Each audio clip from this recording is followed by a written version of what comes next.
और एक और घमासान 27 तारीख को होने वाला है उत्तर प्रदेश में है वो राज्यसभा चुनाव का।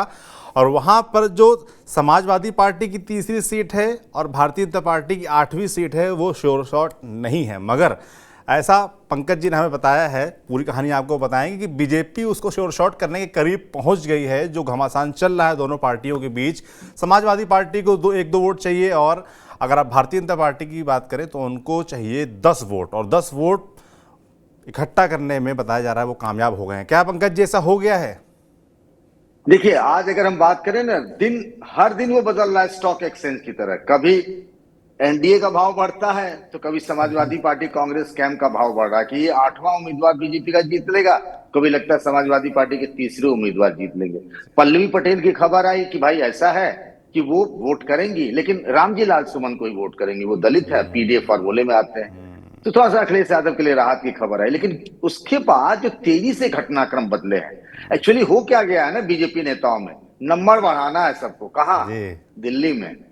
तो उस चक्कर में सब एकदम लग भिड़ गए हैं। अच्छा, कुछ नेताओं की इसी दौरान आज और कल में प्रधानमंत्री के सामने मुलाकात भी हुई है, वहां भी आशीर्वाद मिला है। तो नंबर बढ़ाने में कहा, तो उससे पहले सब होमवर्क करके गए हैं। उसी होमवर्क में वाराणसी से जो पता लगा वो मैं आपके साथ शेयर कर रहा हूं जी। कि एक व्यक्ति ने एक बड़ा गेम कर दिया है। वो योगी सरकार में है, ताकतवर हैं, तो और कभी बसपा में रहे हैं वो।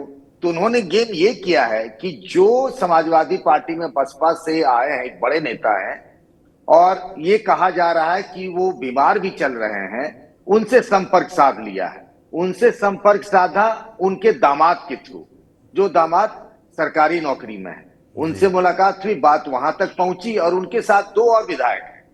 महिला विधायक के बारे में कहा जा रहा, नाम बताना उचित नहीं होगा। तो एक नेता को साधा उन्होंने, उनके साथ 2 महिला विधायकों को साधा, और 3 का आंकड़ा उन्होंने पूरा कर लिया, और वो बल्ले बल्ले कर रहे हैं। मतलब कि चलो भैया, मैंने अपना कोटा पूरा कर दिया। कहानी ऐसे ही एक और नेताजी की भी है। अच्छा। उन्होंने भी 2 का जुगाड़ कर लिया। उनके दावे पर यकीन करें तो ये दोनों मुस्लिम समाज के विधायक हैं। अगर उनके दावे की सच्चाई हो गई तो खेल बड़ा उलट सकता है।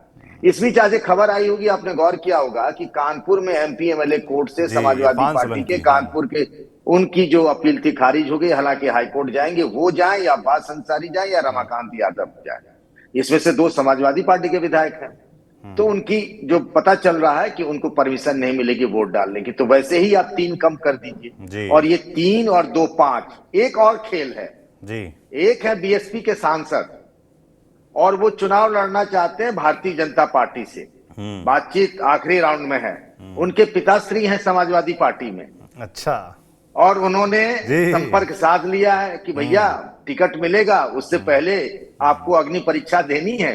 तो पिताजी उस अग्नि परीक्षा को देने को तैयार हो गए हैं। तो मामला कुल मिला के जितनी की जरूरत थी वहां तक पहुंच गई है। राजा भैया ने अपना मन नहीं खोला है, लेकिन मन कहां जाएगा ये लोग मान कर चल रहे हैं कि 1-2 फोन कॉल जाएंगे तो राजा मान जाएंगे और फिर बात बन जाएगी। बिल्कुल।